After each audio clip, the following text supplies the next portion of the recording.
Language contact in the mining community studies a quite unique German-Dutch-Limburgish contact variety spoken by a few remaining individuals in the Belgian town of Eisten called Cite Duits or mining district German.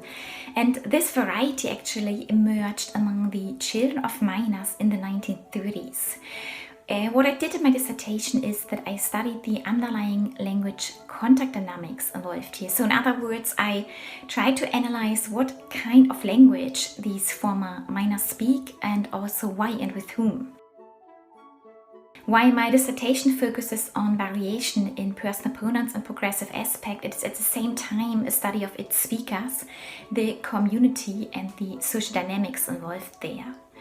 Just to give some background, the mining industry started off in this area where Cite Duits is spoken in the early 1920s.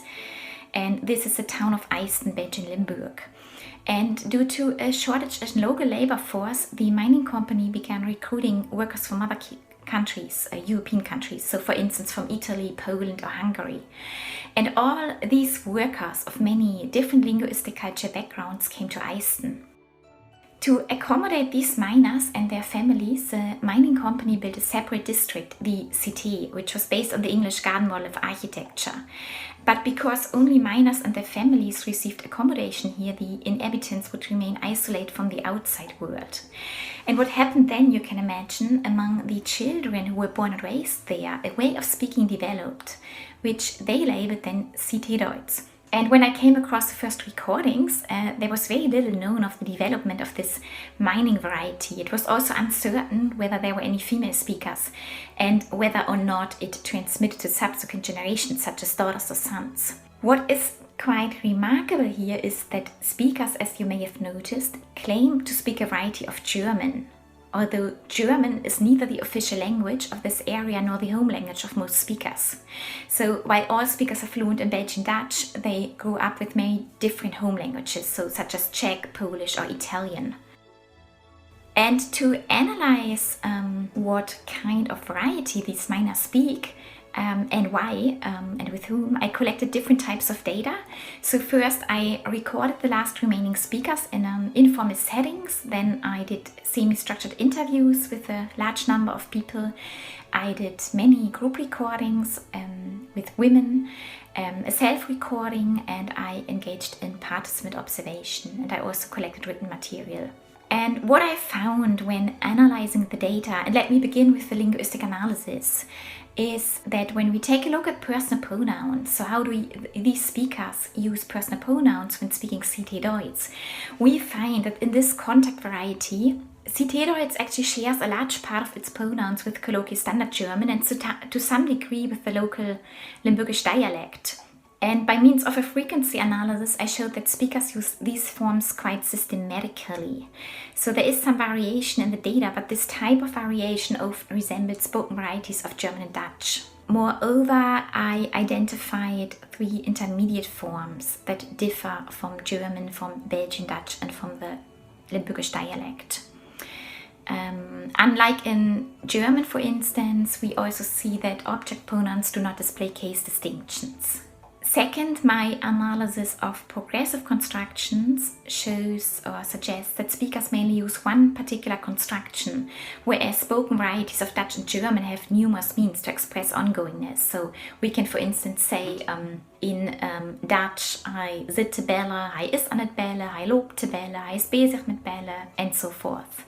In Cite Duits, so there is a single construction. From this perspective, it differs from spoken Dutch and German. And this construction also has several characteristics that distinguish it from regional varieties of German and Dutch. Third, when we take a look at the social function of Cite Duits, I could show that Cite Duits served actually as to mark a group identity, but not to ensure communication. So it really, and that's quite important, it developed in addition to other languages and dialects. And here it is important to know that many of the first miners were already acquainted with bits and pieces of German in the 1920s. And this is, I assume, how a variety of German developed later into a lingua franca. In a similar vein, the social isolation of this mining community very likely contributed to a strong in-group feeling among the miners' children. So speaking Cite Duits was also about creating a feeling of belonging to this area. It seems furthermore that it has been confined to male speakers, so while girls with numerous brothers may have spoken Cite Duits, this really seems to have been an exception. And it has also not been transmitted to subsequent generations. So nowadays the speech is more rebound. There are about a dozen speakers left. Finally, in my dissertation, I highlighted the methodological implications of my research. Naturally, the fieldworker has an impact on the type of data that he or she gathers.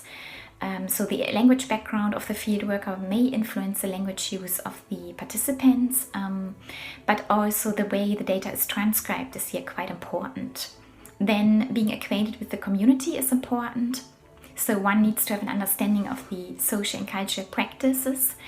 And then working with spontaneous speech data is less predictable actually.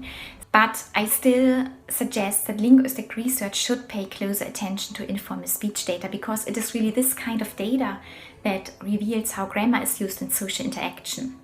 So on the one hand, my dissertation hopefully contributes to our understanding of variability and change in spoken language, because the grammatical structures that we observe in language contact situations are not always new, but they often reflect general patterns of language change. On the other hand, it is important to see that Cite Duits is in a certain way special because it did not develop in a German Dutch-speaking community, but in a community of speakers of many different home languages whose parents came as immigrants to Belgium.